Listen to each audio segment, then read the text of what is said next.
Hey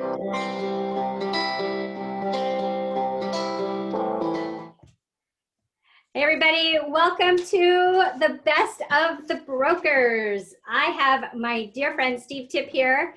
He's going to tell you where he is. But Steve and I have known each other for a long time. We connect at conferences. We have lunch together. We have dinner together. He has been he has stood for me in many a hard time and encouraged me. And I also know that he's a true professional. He believes in the way we do business, which is very relational. So if you know anybody who's on the move across the United States, Steve and I know the best of the best, which is why we're having this conversation. Steve, tell us a little bit about yourself. Oh gosh, well, it's great to be here. It's great to see your face. I've missed you. I know, I missed you too. You know, I come from a real estate family. My dad's second career was a real estate broker. I got my license when I was 18, realized it was way too difficult and went to college. But when I left my dad's, my twin brother got his license and has been a broker. I had a career in the record business for almost 20 years doing marketing and promotion. And when that started kind of petering out, I came back to the family business, and that was 20 years ago now. Oh, wow. Anyways, I've been doing residential real estate for 19 years. Mm-hmm. And I'm in Woodland Hills, which is in the San Fernando Valley in Los Angeles. Mm-hmm. Nice. Yeah, I grew up in LA. You know that about me, but I grew up down near Glendale, up in the foothills, La Crescenta. And so every time we come down, my dad's in Burbank. And you know, if we've got a referral, we're always sending it your way. So thanks for sharing that. And tell us, you've got some news. Your son's in the business with you, so you've got a team, and it's working out really well, I hear. It's really great. Our youngest graduated college during the pandemic. He was going to go into commercial real estate, but pivoted, basically deciding that it would be better to go into residential than commercial with what was going on economically. Right. Passed the test, and we've been working together since last year and just having a really great time and working together, dividing and conquering, and really a lot of fun, basically. Yeah, good. Yeah, that's fun. You know, Tim and I, my husband is my business partner, and we work together, and so that's been an adjustment, but also like such a blessing because you know, there's two of us now. And so we can serve our clients even just at even that little higher level than what we've been striving for all along. And so I understand the blessing that comes with that, with having another person who's like-minded and who cares about your clients just as much as you do. So, yeah. I mean, it's so convenient because we live together. Right. You know, the comfort and confidence and somebody who is a family member. And I think for my clients, because all my clients are basically friends and past, you know, business associates and also referred people. And so they want me, but having Jonah is like having me, you know. And, right. And so it seems to be going really well. So good. So tell us, you know, we know you're in California. We know you're near LA. Why do people come to your city, Steve? You know, it's funny. Well, people, you know, it's a lot of entertainment people. There's a lot of people in production. My clients, we're in contract with a cameraman right now, and work with a lot of people that work in the business. Some music people, plenty of those from my past experience. And, you know, Southern California, you know, the weather. It's quite expensive to be here. Even, you know, the prices are, you know, mind-boggling for a lot of people. But, you know, but it's a great place to be. Right. And so that's why people are here. You know, the weather's wonderful. You know, we put up with the fires and the earthquakes, and you know, it's not that bad. It's not that bad. No. Not when you're where you are. There's not a lot of places for things a lot of not builded out. I can't say it correctly. It's mostly housing, right? Not a lot of land around here. Yeah. You know what? I bet you it's 80 degrees out there today and sunny. You know, we're 13 miles to the beach. Right. And, you Yeah. Yeah, Yeah. that's great. Hours away. Yeah, it's like less than 60 here, and I've got the heat turned up in the house to 75 because I want to pretend like I'm living in California 30 years later. So, yeah. So, talk to us a little bit about what's happening in your market right now. What are you seeing? Anything that you want to share with us about prices, Um, buyers, sellers? I was thinking about it last week, and then I came across this quote in the Wall Street Journal, and the quote said, "It's a super seller's market.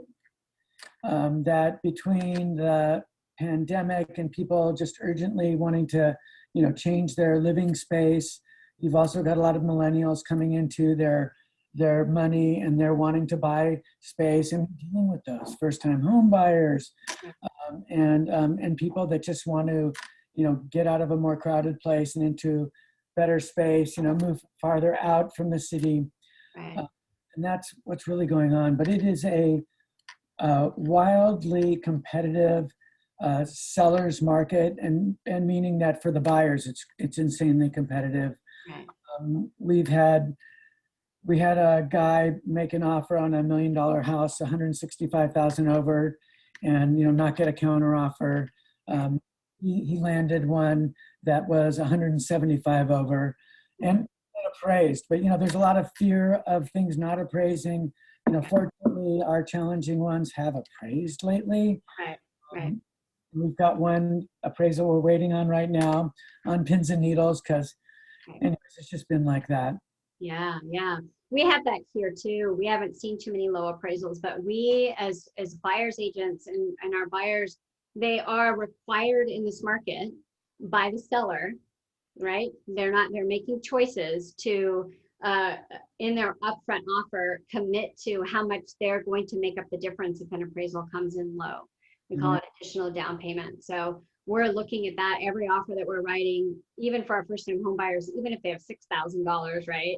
But we had one that was anyways, I don't want to go into that. But so we're seeing that too. That additional down payment is very important in order to make up for a low appraisal. So Couple we just put into escrow. mhm. I don't know if it was $45,000 over asking, Right. 5% down. So that was our ninth offer with them. Right. Paying the seller's title insurance and paying for the home warranty, which are normally paid for by the seller here. Right. Right. But also, he committed to paying up to 20 something thousand over if it doesn't appraise, to make the Right. gap. Yeah, yeah. So, I mean, I think we're just pulling out all the stops. I sent out an email to our buyers and said, hey, this market is bonkers, which is a legit real estate term, not, but it is bonkers. And so we got to think beyond that. And what are we going to do instead of just complaining about it? What are the steps you could take? So it was pretty clear. It's a very long email. And maybe it just isn't the right time for some of our buyers to buy.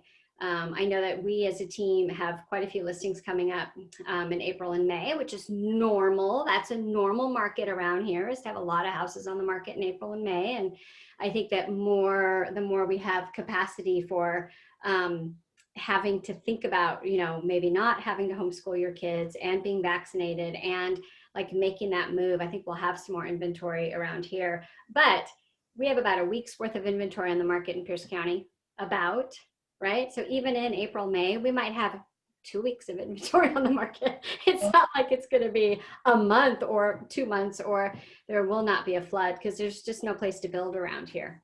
Volume of buyers is so great right now that even when eventually interest rates go up, and I wouldn't expect them to go up, incredibly, they'll go up a little bit whenever they go up. Right. The volume of buyers is so great that it will still be a seller's market some time to come. It's just supply and demand. Exactly. I agree with that. And part of the conversation we were having is, the house was listed at 475. They had an offer at 575. So in 30 days, guess what? Over 575.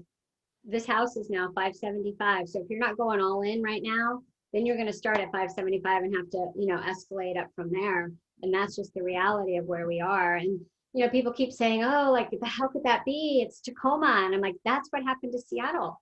That's what happened to Seal Beach. And what happened to LA.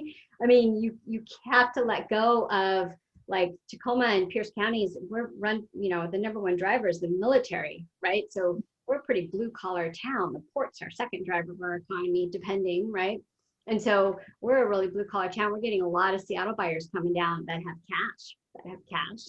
And we got the baby boomers who are right sizing down, who want the one level houses. And so those one level homes, they're selling like crazy, so especially. So, you know. Yeah, it's an interesting time that people in Seattle that are dot-commers, they don't have to work from Seattle anymore. And we're getting people from Silicon Valley that bought down here. Exactly. Yeah. Yeah. Good. Okay. Well, thank you for sharing. As we have said at the beginning of this, we know the best of the best. If you know anybody who's moving in around LA, or even Orange County, Steve knows a ton of great professionals. I do as well.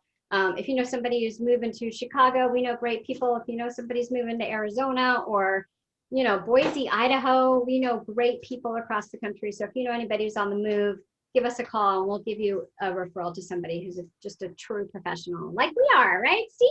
Exactly. Yeah. I know somebody who can. Yes, exactly. So I always want to get a little like fun. Like, what are you listening to? Are you listening to any podcasts, listening to music, you're reading a book? Like, what is capturing your brain space these days? I am listening to podcasts when I'm riding my bike. Yes, you like to ride your bike. My go-to podcast. Super, he's just a great interviewer. And I highly recommend him. I mean, personal growth oriented, health, you know, he's a great podcast. I also just been listening to Lana Del Rey, who I think is awesome. I actually listened to the Justin Bieber the other day when we were traveling. It's pretty good. It was really good, actually. And yeah, I've heard a lot about it. Like, so many people are telling me about the Justin Bieber album, that it's the best album. Somebody told me that it was the best album she'd ever heard. And I was like, wow, that's impressive. I better like get on there and, you know, catch up with my kids and listen to Justin Bieber. Yeah. my kids like the Beeps too. My daughter, she's 30. Yeah, I know. My 30-year-old likes the Biebs too. So fantastic. Well, that is great. I just love seeing your face here. I know that I will be seeing your face on Zoom in the future. We've got some fun things planned. And so thank you so much for taking the time and sharing your perspective of what's going on in your market, Steve. And, you know, we're always ready for any referrals that come our way, and we'll take the best care of them. And so thank you for being one of my trusted best of the brokers. And thanks for signing up and having a conversation with us here. Having me, and give my best to Tim as well. I will give my best to Tim. Yes, Tim is off writing an offer right now. So I get to talk to like all the awesome people, and he's working. So thanks so much. Take care. Say hi to Wendy. Okay. Bye-bye.